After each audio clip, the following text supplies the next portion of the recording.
Hi. I used to be a ghost hunter. Now, when I say a ghost hunter, it isn't like that I was trying to catch them. I didn't have any special equipment or something. I would just go to places that were reputedly haunted in America and in Indonesia and try to observe supernatural activity. I went to in Wisconsin. I went to a haunted, abandoned house. I went to a forest that was supposedly haunted by a witch, uh, obviously a dead witch. I went to a graveyard that was supposedly haunted, and there was a statue over one of the graves that would move by itself. Um, and in Indonesia, the most famous place I went to was called Lawang Sewu, which means 1,000 doors in Javanese. And this had been used as a prison, as a barracks, as a torture place, and other stuff. I went from I went into the foundations underneath the building, which was very, very, very, I mean, no light at all is coming in there. There are no windows at all. And I went on the first floor, I went on the second floor, I went on in the attic. I went into almost every building except for one that was locked off because it was in bad condition. And I peered in the window on that one. But this video isn't about that. Long, long, long before any of that happened, I had a friend named Bobby who lived in my neighborhood with me. And come Halloween each year, we would dress up in our Halloween costumes and we would go trick-or-treating from door to door. And it was always good fun, and we get lots of candy and stuff because it was back in the days when people weren't worried about their children being poisoned by a candied apple or something like that. And it was the neighborhoods were always very crowded. Everybody was giving out, well, not everybody, most people were giving out candy. It was very nice. It was very enjoyable. Really bad for health, but the dentists love it because it meant they had lots of customers with cavities and worse. So we did. And as we were walking along, there was one of the few houses that was not serving candy up to the children was this old house. And there's just something about it that was just a bit odd. I think, it didn't look particularly scary, but you never saw anybody go in, and you never saw anybody go out. And that, I think, was part of what made it scary. And all the kids that I knew anyways, stayed away from it. There were no dares to go into this house that I'm aware of. Did it happen? It could have happened. But, if somebody did go in there on a dare, I'm pretty sure I didn't hear about it because they didn't come out again. And I'll tell you why. So, after seeing that house many, many times, Bobby and I were walking by. And he was like, "What do you think's in there?" And I said, "Vampires." And he laughed. He said, "No, come on, seriously. Come on, there are no such thing as vampires." I said, "Really? Are you sure about that?" And he said, "Knock it off, Glenn. Come on, seriously. What do you think's in there?" Now, you got to understand, we were kids, maybe I would say about 10 years old, maybe 12. And my imagination was very, very active when it came to monsters because I loved watching monster movies. And I would watch them in the middle of the day. Tip: don't watch scary movies late at night if you want to be able to sleep. Watch them in the middle of the day. And preferably not the really scary ones. Go for the classics, the Hammer films. Kind of schlocky, but fun to watch. So I said, well, I guess there's probably some old couple that lives there, and they don't, socialize, and they probably look like they're 1,000 years old or something like that. And I said, well, what do you think? He said, well, I think that nobody lives there and there's treasure inside. I think there's valuable stuff. And This house doesn't belong to anybody. So if we find something, it's ours. And I said, Bobby, that doesn't sound good. He said, what? You think I'm wrong? I said, well, maybe, I don't know, but look at the place. I mean, he said, yeah, the grass isn't being cut. The leaves aren't being raked up. The flowers have gone wild. What do you want to tell me? I said, yeah, but, and he said, look, let's just take a peek. And if there's nothing, then there's nothing. If there's something, at the very least, we're going to find out who lives here. And then we can tell everybody, and they will be so impressed with our bravery that they're going to think that we are like super. And I had pretty good standing with my neighborhood kids. I was one of the older ones, and of the group of kids that played together, I was probably the oldest. And I wasn't like Bobby. Bobby was kind of a bully. I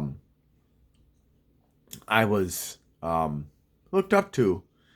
And I think partially it was just, my parents were very nice to everybody, and we could play in my nice big house, and I had lots of toys, and we always had lots of fun. It was, it was a great experience. I had a great childhood for the most part. Well, yeah. There were bad things, like the house.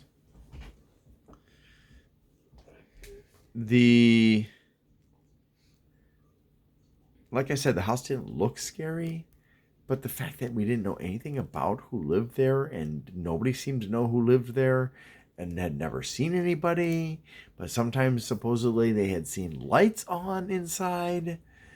Well, we were just a bit nervous. So I said, well, you know what?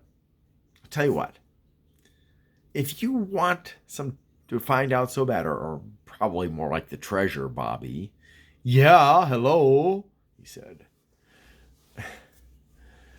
Well, okay, but you go first. He said, what? No, you go first, Glenn. I said, short idea. I'm not going first. You're crazy. No, you're crazy for not going first. Think about it. Everybody's going to know that you were the one who went in first. I said, look, I'm not looking for glory. I'm not Superman or Batman or Spider-Man or anybody special. I'm just a kid. You have the idea. You go first. I'll be right behind you. And he said, do you promise, Glenn? I said, oh, yeah. If you're going to go first, I'll be right behind you. I won't step on you, of course, but I'll be right behind you. He said, I'm holding you to that. You promise, right? Oh, yeah. Pinky swear. So we pinky swore on it. And we started slowly walking up the sidewalk, kind of feeling I can't speak for Bobby, but I was actually very, very, very nervous. Because, the place had a reputation as being haunted. Who wouldn't be nervous at 10 years of age? Well, I can think of some people that wouldn't be nervous, but they're not the kind of people that I want to be around anyways. So we started to walk up the steps, and the steps were very creaky. It was old, in poor repair. And we got to the top of the steps. We walked across the porch, and I thought for sure the boards were going to break. It just looked old. But they didn't. And we got to the door. And Bobby raised up his hand. And just as he was about to knock, the door slowly swung open. I was like, oh, and Bobby was like, ah! Louder than that, of course, but you get what I'm saying, right? We were really surprised. He hadn't even touched the door. I said, Bobby, you didn't touch the door, did you? He said, no, I didn't touch the door. Did you? You saw me. I didn't even get a chance to knock. So we thought, okay, somebody had been standing, hiding, looking through the window, and had seen us and waited to scare us. But when the door just kept on slowly. There was nobody there. Nobody. And I said, "What the heck?" And Bobby said, "I don't know. How could this be possible?" And Bobby said, "You know what? I saw on TV this trick you can do where you have the door and it's not closed and you tie a thin rope around it so you can pull the door open just like it opened and you won't see anybody because they're hiding pulling the rope." And I said, "Well, okay, do you see a rope?"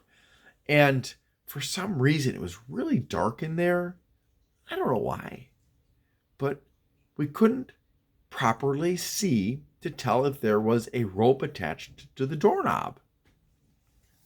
And I was like, "I can't tell. Can you tell, Bobby?" He was like, No, I can't tell. I was like, "Well, hold on." And I moved closer to the doorway, and I looked, and I was like, "Bobby, I don't see a rope. I can't tell for sure, but it doesn't look like there's a rope." And Bobby was like, "Yeah, I can't tell either. Let's I know." And he said, "Hello," in a loud voice. "Hello, is anybody home?" Of course, he didn't sound like me. He sounded like a kid, right? "Hello." "Hello, is anybody home?" I was just about to pee my pants. I was so nervous. And we listened.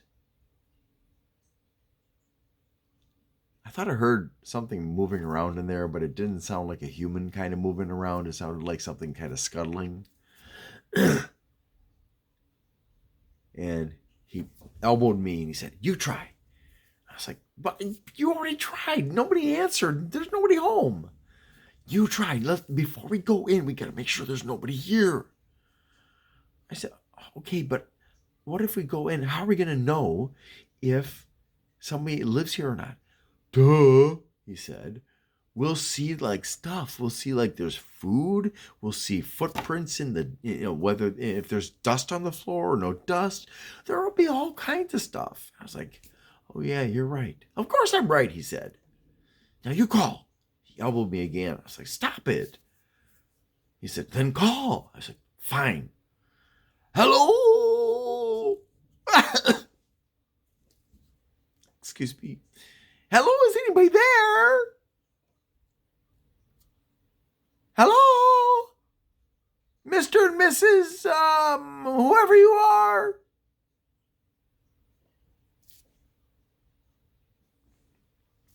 "I don't hear anything, Bobby." And Bobby said, "I don't either."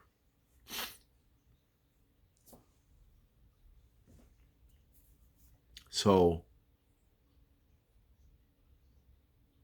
we tried calling a few more times, as loudly as we could, right into the doorway, just to make sure. Nobody answered. So we stepped into the doorway.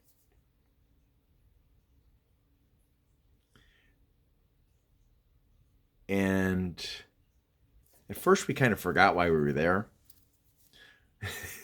I mean, as in why we stepped inside the doorway, and that was to see if there was a rope attached to the door, which would explain why the door had opened by itself before Bobby could touch it. There was no rope. And I said, "Bobby, when the door opened, do you remember if there was like a wind blowing into the house?" And Bobby said, "Nah, I don't think there was a wind." I said, "I don't think so either. So how did the door open?" And Bobby said, "I don't know, maybe just coincidence. The house is old and all that." And I was like, "I don't know. I just kind of freaked out by." He says, "Shh, stop being a chicken." And so I looked down the hallway and I was like, "Bobby, I think I see something. I think I see a table down the hallway." and I think there's something on it. And he was like, "Oh yeah, yeah, yeah, I can see it too. It looks like a bowl." And I was like, "Yeah, it does."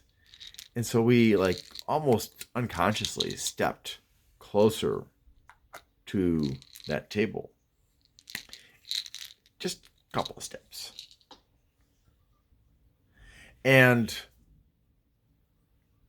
I was like, "I think there's something in that bowl, Bobby." And he was like, "Glenn, it's candy." And I was like, "What? Really? Candy?" And he's like, "Yeah, let's go get some candy." I was like, "Wait, Bobby, wait, hold on. But Bobby, he loved candy. I mean, most kids love candy, but he was just like crazy about candy. And so we walked a ways deeper toward the table. And just as we were doing that, I heard a creaking behind us. And I thought, uh-oh. I turned around and I could see the door starting to close. I said, "Bobby, we got to get out of here. The door's closing." And he says, "Wait, I got to get some candy." And he just reached into the bowl and he grabbed, and I started running because I was like, I don't need the candy that badly to be locked in this house with whatever is opening and closing the freaking door. So I booked it out of there and I said, "Bobby, come on." And he's like, I'm coming. I'm right behind you." And I ran and I slipped out the door. But Bobby didn't.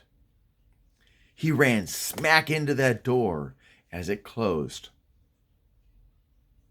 And I turned around and I said, "Bobby!" And I grabbed the doorknob and I was trying to turn it and I was trying to push the door open at the same time, but it wouldn't open. And Bobby was yelling, "Open the door, Glenn." I said, "Bobby, pull. I'm pushing. Try to open the door with me. Work with me here." So I'm trying to turn it and he's trying to turn it and I'm pushing and he's pulling. And suddenly he screamed. And I was like, "Bobby!" He said, "Help!" And I was totally freaked out. "Bobby!" And he was just screaming and screaming. And then I ran home as fast as I could to get my parents because I didn't know what else to do. And I was crying. I had boogers coming out of my nose and I had tears running down my face and they could barely understand me. And then I told them that Bobby and I had gone into this old house and that Bobby had not been able to get out, that the door had closed, and they were like, "What are you talking about, you crazy kid? Why did you go into somebody's house? Help, please. Bobby's stuck in the house."